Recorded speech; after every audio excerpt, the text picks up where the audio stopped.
उपस्थित भव्यात्मा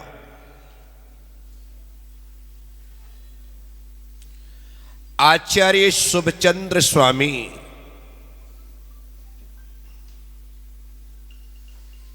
मदालसा स्तोत्र के 8वें काव्य में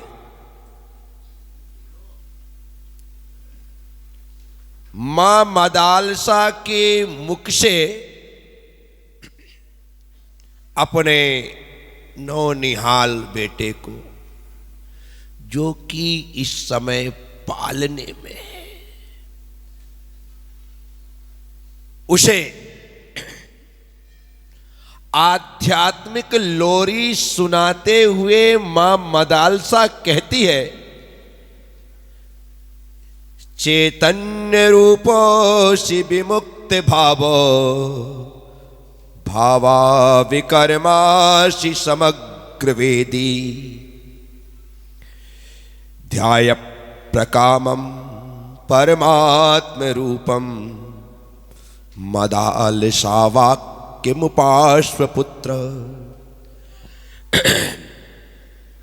हे पुत्र, तो मदालसा के इन वाक्यों को हृदय में धारण कर। वाक्य क्या है? चैतन्य रूपोषि, तुम चैतन्य स्वरूप वाले हो। विमुक्त भावो विभाव, सभी विभाव भावों से पूर्णतया मुक्त हो। विकर्मासी, समस्त कर्मों से रहित हो। समग्र वेदी, संपूर्ण लोकालोक के ज्ञाता हो। ध्याय प्रकामम परमात्म रूपम, परमोत्कृष्ट एक अखंड ज्ञान दर्शनमय सहज शुद्ध रूप जो परमात्मा का स्वरूप है, वह तुम स्वयं हो। अतः अपने परमात्म रूप का ध्यान करो।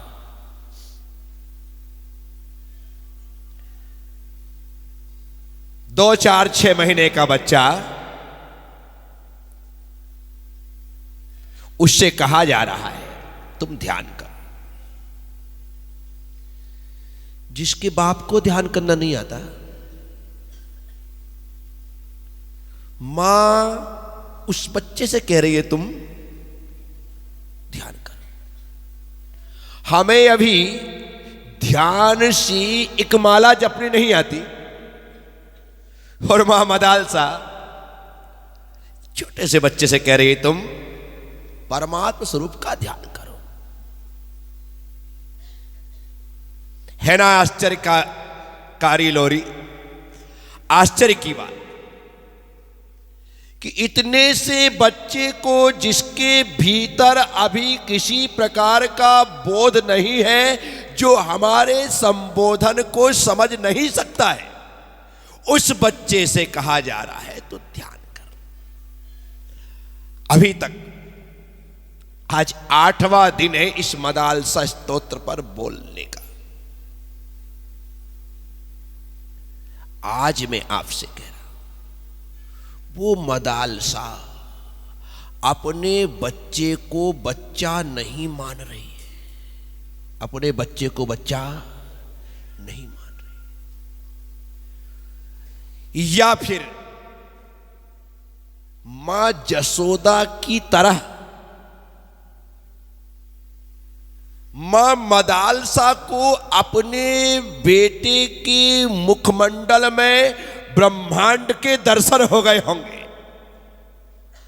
या मां मदालसा को अपने बेटे के उस नग्न रूप में महानतम आचार्य के दर्शन हो गए होंगे।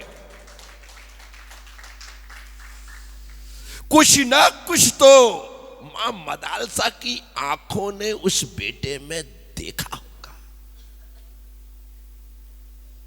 कोई ना कोई चमक तो मां मदालसा को दिखी होगी। अन्न था, वो ऐसी लोरी नहीं गा सकती थी।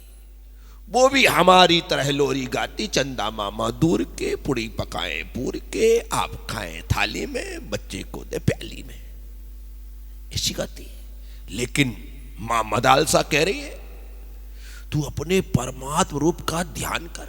हो सकता है वह 2, 4, 6 महीने का बच्चा जो पालने में है वो बैठने की शक्ति से हीन रहा होगा, लेकिन लेटे लेटे ही परमात्मा के ध्यान में लीन रहा होगा। तो उसकी मुद्रा, उसकी अवस्था को देख करके मां के मन में आया कि बेटा तू ध्यान कर ही रहा है तो परमात्मा स्वरूप का ध्यान कर, क्योंकि तो उसी का ध्यान करने के लिए पैदा हुआ है, उत्पन्न हुआ है। मैं सोचता हूं कि मां की ऐसी स्थितियां बनी होंगी। मैं थोड़े देर के लिए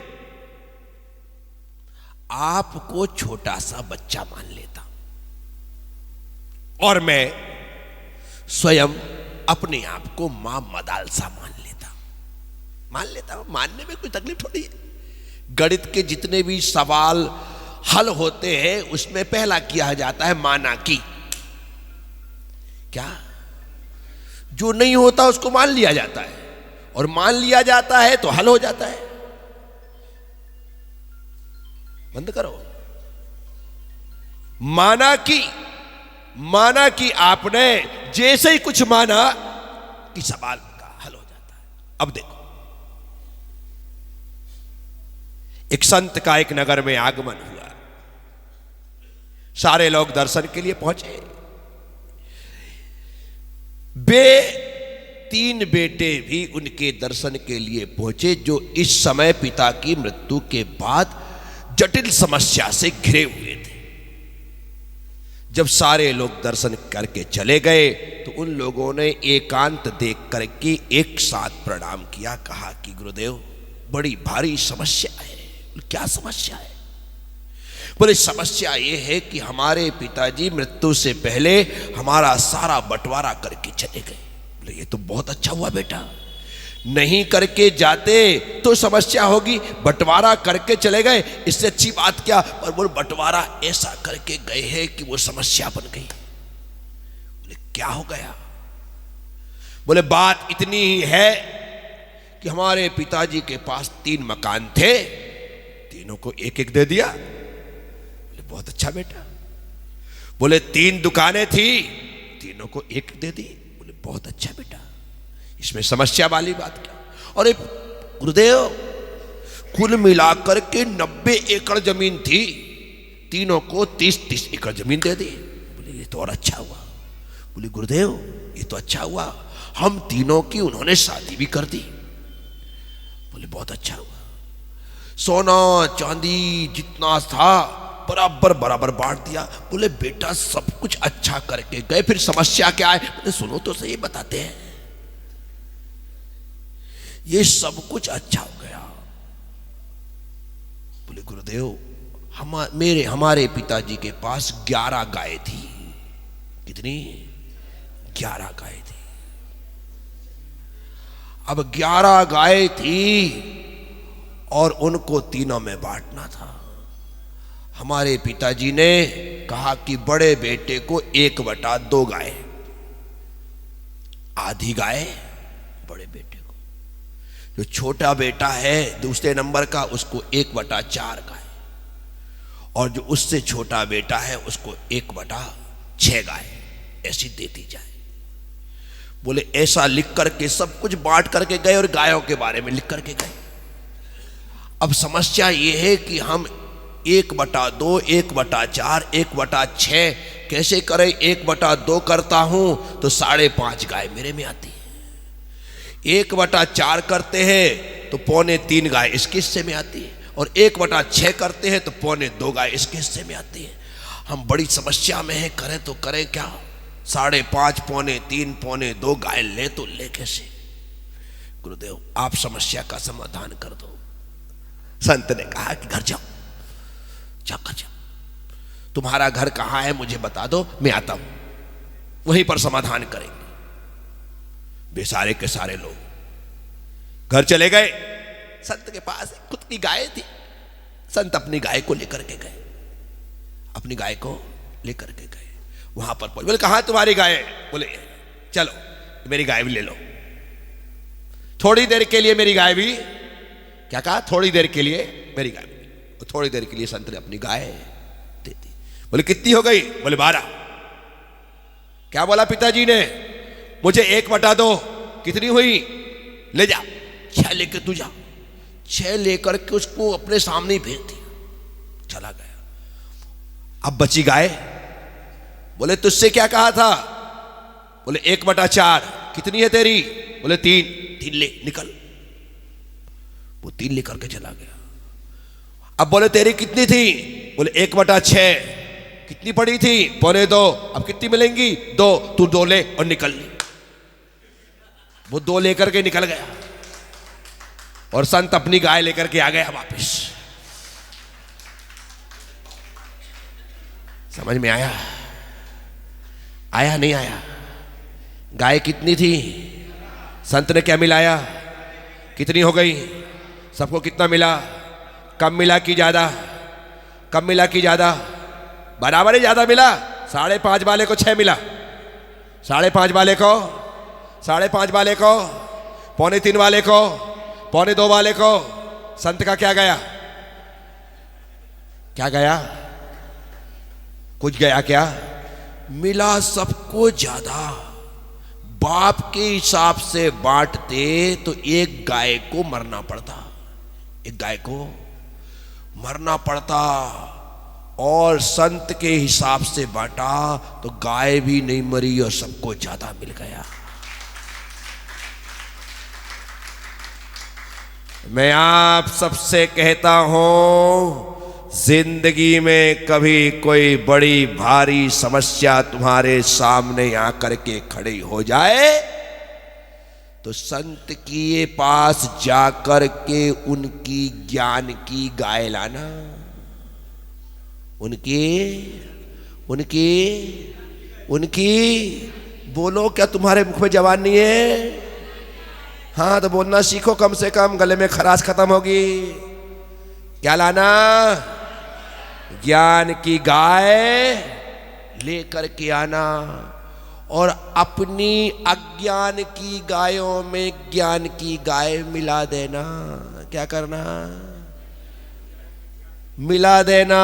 पहली फुर्सत में तुम्हारा अज्ञान ज्ञान हो जाएगा। क्या हो जाएगा? क्या हो जाएगा? इतने सारे आटे में इतना सा नमक डाला जाता है। बोलो हाँ है? ऐसी कोई भी रेसिपी नहीं है जिसमें कहा गया हो कि जितनी लौकी ली है उतना नमक डालो। है क्या कोई ऐसी रेसिपी तुम्हारे यहाँ पर? वो जो सारी दुनिया और देश को रेसिपी सिखाता है, संजीव कुमार से मिल लेना।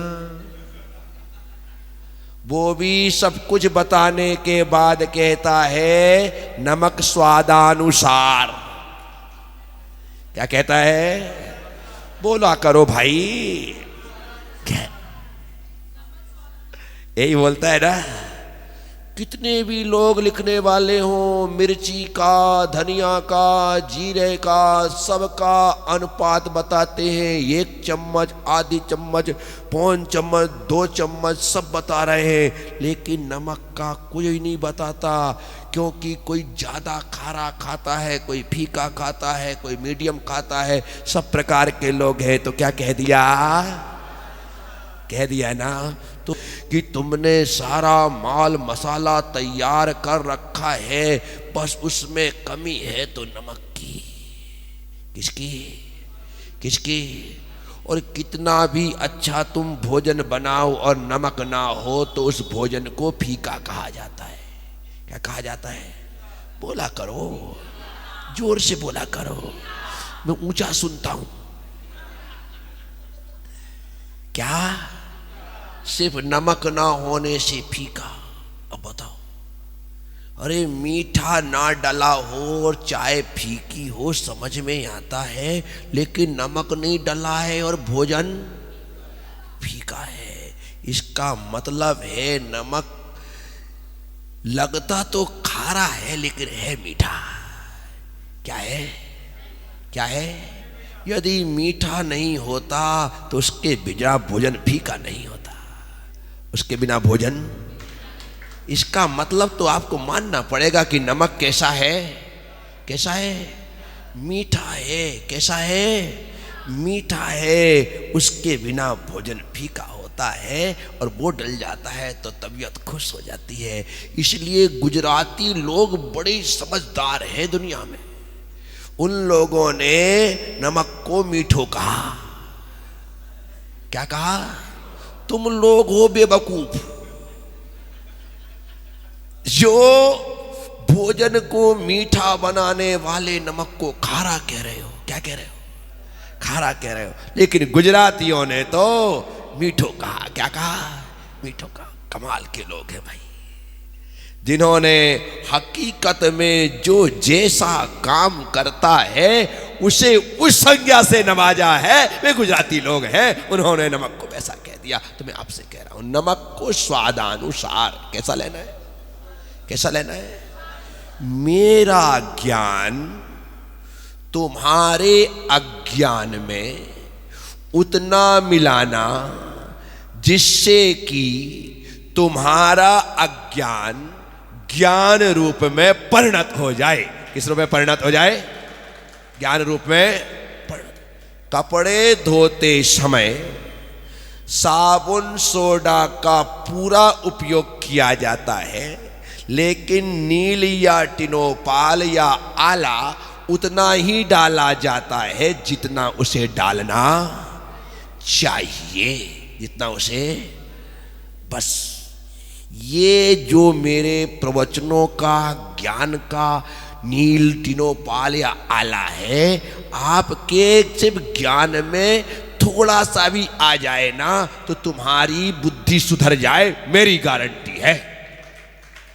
क्या ज्यादा थोड़ी चाहिए? इस दीवार में अपने कपड़े टांगने के लिए एक कील ठोकना है तो कील पूरी थोड़ी ठोकी जाती है।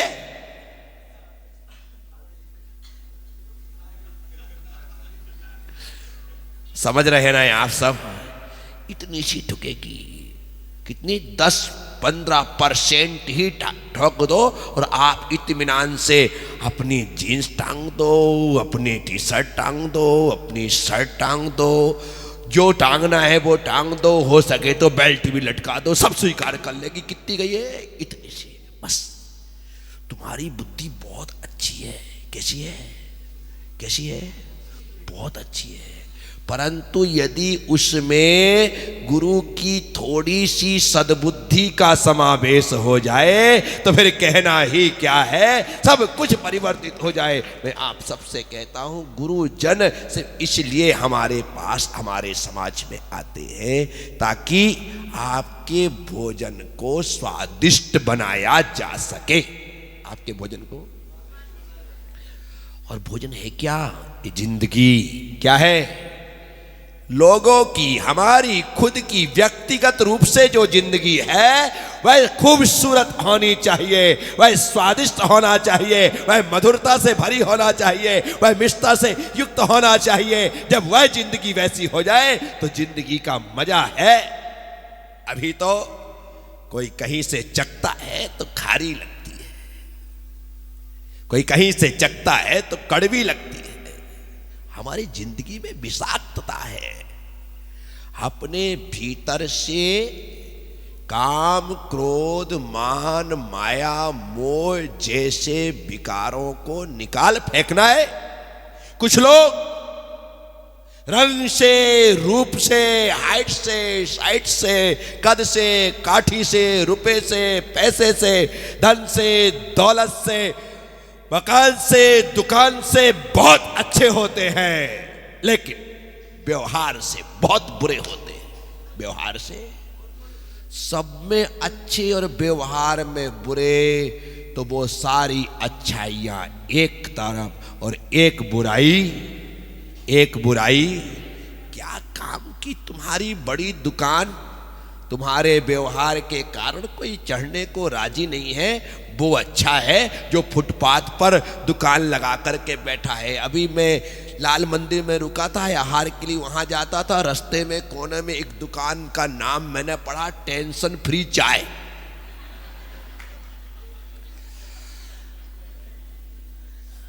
आपने पढ़ा नहीं पढ़ा मुझे पता नहीं, पढ़ा ना, बिल्कुल कोने में एक ठेले वाले में लगा रखा टेंशन फ्री चाय। मुझे लगा यार ये चाय तो सबको पीना चाहिए। आदमी कितना ज्यादा टेंशन में इस दुनिया में, ये व्यक्ति चाय का ठेला लगा करके टेंशन फ्री कर रहा है?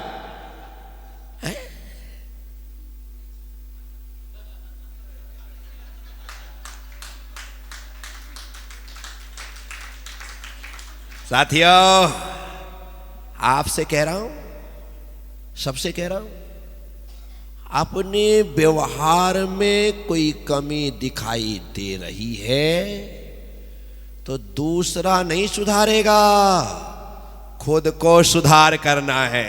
किसको? खुद को सुधार करना है। मेरी ये 2 तोले की जबान बड़ी छुरी सी चलती है, तो इसकी धार को खत्म करना है। इसकी धार को कहो कि किसी के भी घुस जाती है, इसकी धार खत्म करो। मधुरता से बोलो, प्रेम से बोलो। खाली भजन ही गाते रहोगे या बोलोगे भी? मीठो मीठो बोलता रहो। काई बिगड़े, सभी कुछ बिगड़ रहा है, सिर्फ भजन गा रहे हैं। मीठा बोलिए, मीठा खाना बंद कर दो और मीठा बोलना शुरू कर दो। परिवार में मधुरता होगी, परिवार में, समाज में, शहर में, यार दोस्तों के बीच में, जहां जाएंगे वहां पर। आप मुझे देखो, किसी भी मंदिर में जाऊं, मेरे लिए बैंड बजते हैं। बोलो हाँ, है? हर जगह लोग तैयार हैं, भले 1 दिन के लिए जाऊं तो बजेंगे, 4 दिन के लिए जाऊं तो बजेंगे। मेरे लिए बैंड बजते हैं, मेरे लिए स्वागत की तैयारियां होती है। तुम्हारे लिए क्या होता है? अभी आ रहा है वैलेंटाइन डे।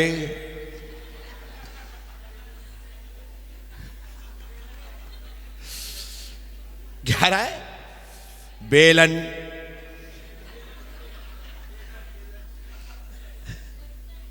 साथियों, अपने आप को ऐसा बनाओ कि जहां जाओ वहां स्वागत और सम्मान पाओ। जहां तुम्हारा नाम बड़े सम्मान से लेकर के बुलाया जाए। तुम्हारा मुंह देख करके किसी का मुंह नहीं बिगड़ना चाहिए। ये आज फिर आ गया है।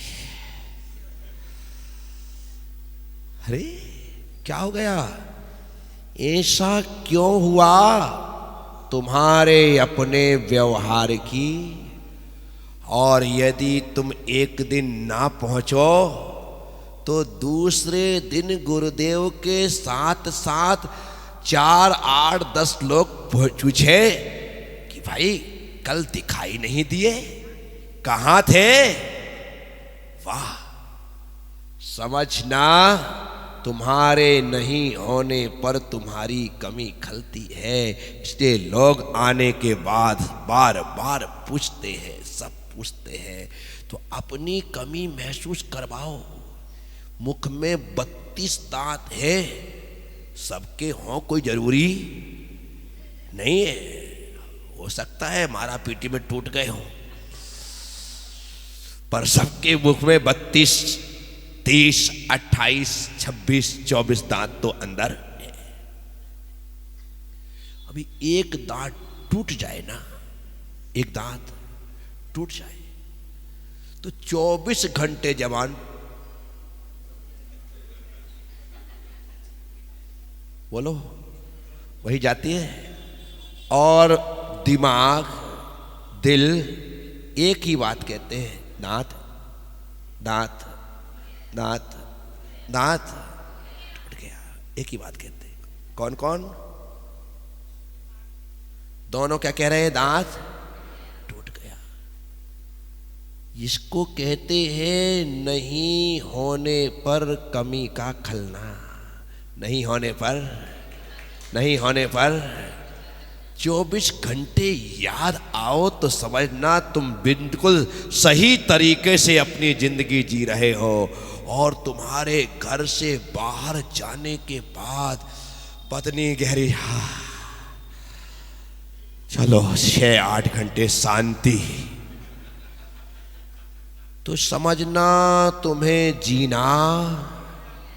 पत्नी जब तुम जाओ और यह कहे कि जल्दी आना, आपके बिना मन नहीं लगता है, आपके बिना कुछ खाने की कुछ करने की इच्छा नहीं होती है, एक कौवा भी हलक के नीचे नहीं जाता, प्लीज आप जल्दी आ जाना, हम साथ साथ ही खाएंगे, तो समझना कि जिंदगी बराबर चल रही है क्या। और पत्नी तुम्हारे जाने का इंतजार करे और जैसी तुम जाओ अपनी सहेली को फोन लगाए, वो गई, अब बोल कहां चलना है, चले क्या कहीं? अरे बाप रे, बच्चों को स्कूल भेजा, तुमको ऑफिस भेजा और मैडम खुद चली गई किटी में। क्या हुआ? इनके जाने पर कमी महसूस हो, जाने पर खुशी नहीं। तुम्हें घर आने पर खुशी महसूस हो कि चलो पत्नी है, बच्चे हैं, माँ बाप है, घर चल रहे हैं। अन्यथा घर में प्रवेश के पहले टेंशन, यार फिर उसी नरक में जा रहा हूं। बाहर से भीतर घुसने में आधा घंटे लगा दे, ऑफिस से घर तो 5 मिनट में आ गया था, लेकिन भीतर घुसने में 1 घंटा लगाया। बाहर ही खड़े खड़े बात कर रहा है, जबरदस्ती फोन लगा करके बात कर रहा है। बोले जितना टाइम बाहर रहो उतना सुख, बाकी तो फिर भीतर। ऐसा है तो समझना है आपको जीना नहीं आता है। अपने आप में परिवर्तन लाइए, अपने व्यवहार में परिवर्तन लाइए। क्रोध के कारण लोग परेशान हैं, क्रोध को कम करिए। तुम्हारे बोलने के तौर और तरीकों के कारण से परेशानी है तो उसमें परिवर्तन लाइए। अच्छा बोलना नहीं आता है, बोल लेना चालू करिए, मत बोलो। एक व्यक्ति ने, एक महिला ने मुझसे पूछा, महाराज से घर में बड़ी अशांति रहती है, बड़ी लड़ाई झगड़े होते हैं, बड़ा कलह बनी हुई है, आशीर्वाद दे दो, कोई व्रत उपवास दे दो, कोई नियम दे दो, आप जो कहोगे मैं सब कुछ कर लूंगी, लेकिन घर में शांति होना चाहिए। मैंने कहा व्रत कर दो।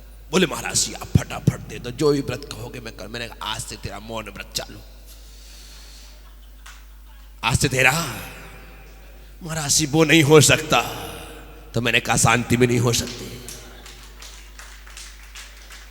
अशांति और कलह को समाप्त करने के लिए सासू और बहू में एक को मेरे पास आकर के मौन व्रत ले लेना चाहिए। बोलो प्रज्ञा सागर जी महाराज की।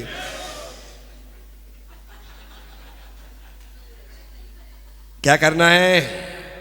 एक को, बाप और बेटे के कारण से घर में अशांति है, कलह है, तो 2 में से एक को, एक का मौन होते ही दूसरे का अपने आप हो जाएगा। दूसरे का कुछ नहीं करना है आपको, एक का हो जाना चाहिए, दूसरे का तो अब किससे बोलेगा, दीवार से सिर थोड़ी फोड़ेगा। इसलिए स्वयं के व्यक्तिगत जीवन में परिवर्तन की जरूरत है। हम दूसरों को बदलना चाहते हैं, खुद नहीं बदलना चाहते। और धर्म कहता है खुद बदलिए सब बदलेंगे। गायत्री परिवार का एक स्लोगन है, हम बदलेंगे युग बदलेगा। क्या है? हम बदलेंगे युग बदलेगा। शुरुआत खुद से। आप यदि दुनिया में बदलाव चाहते हैं तो शुरुआत उससे करिए जो आपको दर्पण में दिखाई देता है। नहीं समझ में आया? आप यदि दुनिया में परिवर्तन लाना चाहते हैं तो शुरुआत उससे करिए जो आपको दर्पण में दिखाई देता है। कौन दिखेगा आपको? बस देश के 140 करोड़ लोग एक साथ दर्पण देखने का विश्व रिकॉर्ड बनाए और विश्व रिकॉर्ड बनाने के साथ निर्णय कर ले कि इस आदमी को सुधारना है। किस आदमी को? किस आदमी को? इस औरत को सुधारना है। इस महिला को? किसको? किसको? कौन सी? नहीं, जो दर्पण में दिख रही है उसको। उस कलमुही को गोरी करना है। क्या करना है? उसे सुधारना है। करके देखिए, आप पाएंगे आपके चारों तरफ का वातावरण बदला हुआ नजर आ रहा है। एक पौधा होता है ना, उसमें बहुत से सूखे पत्ते होते हैं और वो 4, 6, 8 सूखे पत्ते उस पौधे को ऐसा दिखाते हैं जैसे पतझड़ लग गया हो। समझदार बागवान मालिक बराबर तरीके से बगीचे में हरियाली देखे उसके लिए पानी बाद में देता है, पहले सूखे पत्ते और सूखी टहनियों को हटा देता है। क्या करता है? 4-6 सूखे पत्ते और टहनियां हट जाती हैं, गार्डन एकदम गार्डन हो जाता है, हरा भरा हो जाता है। हमारे जीवन के इस शानदार पौधे में 2-4 बुराइयों के सूखे पत्ते हैं। हिम्मत करके उन्हें निकाल करके बाहर फेंक दो, आपका जीवन हरा भरा दिखेगा, आपका जीवन खूबसूरत दिखेगा। 4-6 पत्ते हटाना है। याद रखना, जो तम्बाकू खाने वाले हैं उनसे मैं कहता हूं, तम्बाकू गीले पत्ते वाली तम्बाकू नहीं खाई जाती। कैसी खाई जाती है? सूखे पत्ते ही खाए जाते हैं। और सूखे पत्ते का मतलब बुराइयां। मैंने अभी बोला ना, सूखे पत्ते खाए जा रहे हैं, सूखे पत्ते पिए जा रहे हैं। गीली, मैं कर्नाटक में देख करके आया, गुजरात गया तो नडियाद में तम्बाकू की खेतियां वहां देख करके आया। तम्बाकू की खेती में कभी कोई जानवर ही नहीं घुसता। अरे आप मजाक समझ रहे हो? ये महाराज जी बैठे, इनसे पूछ लो, कर्नाटक के दोनों, उसमें कोई जानवर नहीं जाता। गीला होता तब भी नहीं खाते और सूखने के बाद तो वहां पर परिंदा भी पर नहीं मारता। ऐसी घास आने लगती है क्योंकि वहीं पर काट करके वहीं पर कुछ दिन तक सुखाते हैं, वहीं पड़ी रहती है। मैं जब कोथली गया, कोथली ना महाराज जी, कोथली गया तो वहां पर खेती तंबाकू की है, चारों तरफ वही है। और यहां पर नडियाद गया, वहां पर उसी खेती। तो गीली पत्तियां नहीं खाई जाती है, सूखी पत्ती खाते हैं। तो आपके जीवन में बुराइयों की ये सूखी पत्तियां, चाहे तम्बाकू के रूप में आई हो या सिगरेट के रूप में आई हो या हुक्के के रूप में आई हो या अन्य प्रकार से आई हो, हमारा दायित्व बनता है कि हम उन सूखी पत्तियों को हटा करके अपने आप के जीवन के गार्डन को हरा भरा बना करके रखें, खूबसूरत बना करके रखें। आचार्य शुभचंद्र स्वामी यदि मां मदालसा के मुख से अपने बेटे को लोरी सुनवा रहे हैं तो उसमें सिर्फ इतना ही कि बेटा तू अपनी आत्मा का ध्यान कर। मैं आप सबसे कह रहा हूं, इतने सारे लोग यदि यहां पर बैठे हैं तो आप मेरी बात को ध्यान से नहीं सुनते। इस कारण से तुम्हारे काम की बात बताने के बाद भी तुम उन्हें यहीं पर छोड़ करके चले जाते हो। अन्यथा एक प्रवचन से कल्याण संभव है।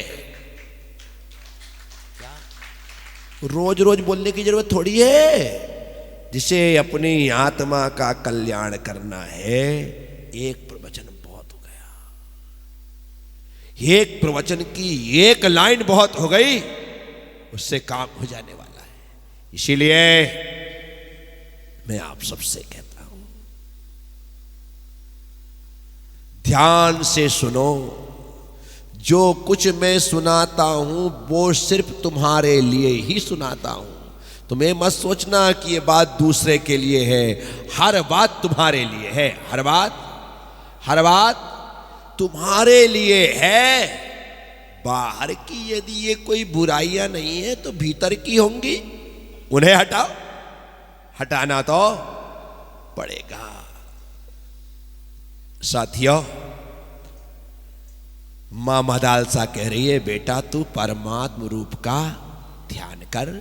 और ये मदालसा अपने यहाँ पर बैठे बैठे छोटे छोटे पालने में झूल रहे कुंद कुंदों से कह रही है कि बेटा तू ध्यान मत कर, तू तो सब ध्यान से सुन ले। ध्यान से सुन ले। सुनने के बाद अपने आप तुझे लगने लगेगा कि मैं जो कुछ कर रहा हूं वह गलत है, मुझे ऐसा नहीं करना चाहिए। तो क्या कहा? चैतन्य रूपोषि, तू चैतन्य स्वरूप है। ये शरीर जो है जड़ है, शरीर जो है, और आत्मा जो है वह चेतन है। आत्मा जो है, इस शरीर की कीमत आत्मा के कारण है। इस शरीर की कीमत मकान की कीमत मकान मालिक से, मकान की कीमत साड़ी की कीमत लाड़ी से, साड़ी की कीमत लाड़ी। महिला ही नहीं होगी तो क्या तुम साड़ी पहन कर निकलोगे? नहीं, उनकी कीमत आपसे है। ठीक है ना? हर चीज की कीमत है।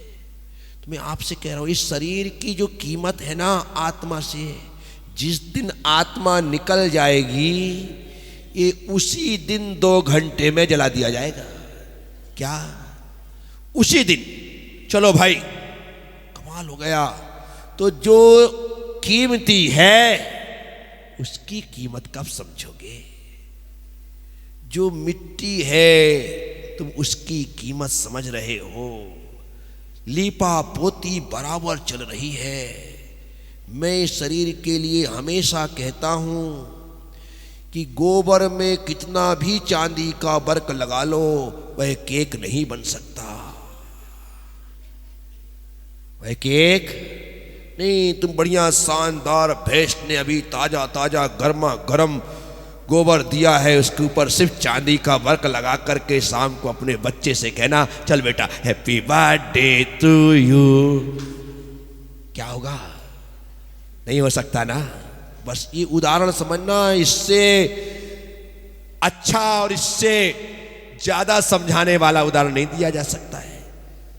गोबर को चांदी का वर्क लगा कर केक नहीं बनाया जा सकता, और इस शरीर को सजा धजा करके आत्मा नहीं बनाया जा सकता। आप यह मान करके चलना, शरीर जड़ है, नश्वर है, नष्ट होने वाला है। वह एक दिन आग के हवाले कर दिया जाएगा। किसके? आग के हवाले कर दिया जाएगा। इसलिए इस शरीर में आग लगे उससे पहले इस शरीर के द्वारा अपनी बुराइयों में आग लगा देना। तुम्हारा शरीर तो जल जाएगा लेकिन आत्मा शुद्ध बुद्ध हो जाएगी। तो क्या करना है? शरीर में आग लगे उससे पहले अपने आंतर की और बाहर की बुराइयों को आग लगा देना। तो फिर जब बाद में शरीर जले टेंशन नहीं। अब इस शरीर माध्यम खलु धर्म साधनम, शरीर धर्म का पहला साधन है। तो इसके माध्यम से जितना धर्म, जितना ध्यान, जितनी पूजा, जितना पाठ, जितने अच्छे काम किए जा सकते वो कर लो। उसके बाद तो इसे जलना है उसके बाद तुझे। इसलिए जब ये जले उससे पहले हम अपने अंतर में ज्ञान का दिया जला दे, संयम का दिया जला दे, धर्म का दिया जला दे, तो समझना आपने शरीर का उपयोग किया है। तो मां मदालसा कह रही है, बेटा चैतन्य रूपोशी, तू चैतन्य स्वरूप है। विमुक्त भावो विभाव, तो विभाव भावों से मुक्त है, अर्थात क्रोध आदि, राग देश आदि जो विभाव भाव है, तो इनसे मुक्त है। ये तेरे अपने भाव नहीं है, तू तो चैतन्य स्वभावी है। आगे कर्माशी विकर्माशी, तू कर्म से मुक्त है, तू कर्म से मुक्त है और समग्र वेदी, संपूर्ण को जानने वाला है। ध्याय प्रकामम, वह सर्वोत्कृष्ट जो ध्यान है वही तेरे द्वारा करने जैसा है। इसलिए तो सभी प्रकार से मुक्त होकर के अपनी शुद्ध आत्मा का अर्थात पद्मात् स्वरूप का ध्यान कर। बस तुझसे मेरा इतना ही कहना है। धन्य वो मदालसा, मां जिसने अपने बेटे को बचपन में ही सद्बोध दे दिया। आप सब सौभाग्यशाली हैं कि जो उपदेश आपको बचपन में नहीं मिल पाया वो जवानी में मिल रहा है। जो जवानी में नहीं मिल पाया वो बुढ़ापे में मिल रहा है। कम से कम मिल तो गया, अन्यथा लोग मरने के बाद बोलते राम नाम सत्य है। कब बोलते? क्या काम का? तुम कितने भाग्यशाली हो, तुमको मरने से पहले पता चल गया अरिहंत नाम सत्य है, सिद्ध नाम सत्य है। तो साथियों, जो ज्ञान हमें जीते जी होना चाहिए वही ज्ञान देने के लिए सद्गुरु हमारे नगर में आते हैं। मैं आपके नगर में आया हूँ। कोई बहुत लंबा प्रयास अब मेरा नहीं है, क्योंकि लगातार आगे के लोग मुझे परेशान कर रहे हैं लगातार कि महाराज श्री यदि आपने यहाँ पर अपना संपूर्ण समय दे दिया तो हमें क्या मिलेगा। इसलिए प्लीज महाराज श्री, अब आप महावीर नगर का मोह छोड़िए। मुझसे कहा गया ऐसा। क्या कहा गया? बहुत हो गया महावीर नगर विस्तार योजना, महावीर नगर सेकंड, महावीर नगर फर्स्ट, फर्स्ट में भी 2 फर्स्ट। ये कोई अच्छी बात थोड़ी है कि फर्स्ट में 2 फर्स्ट हो जाए। पर मैंने कहा इसमें मेरी क्या गलती। ये आदिनाथ और महावीर स्वामी में 60 गांठ थी और ऐसी इनकी 60 गांठ थी कि दोनों ने कहा कि बेटा देख, नाम तो महावीर नगर है, नाम तो महावीर नगर है, लेकिन इनके जिगर में आदिनाथ भी रहना चाहिए और महावीर भी रहना चाहिए। क्या ऐसा ना हो जाए कि इनका पूरा दिमाग महावीर भगवान में ही लगा रहे? क्यों? क्योंकि महावीर नगर विस्तार योजना ने भी मूल नायक महावीर स्वामी बना लिया। सेकंड वालों ने उन्होंने आदिनाथ को चुना, तो कितना बैलेंस बन गया।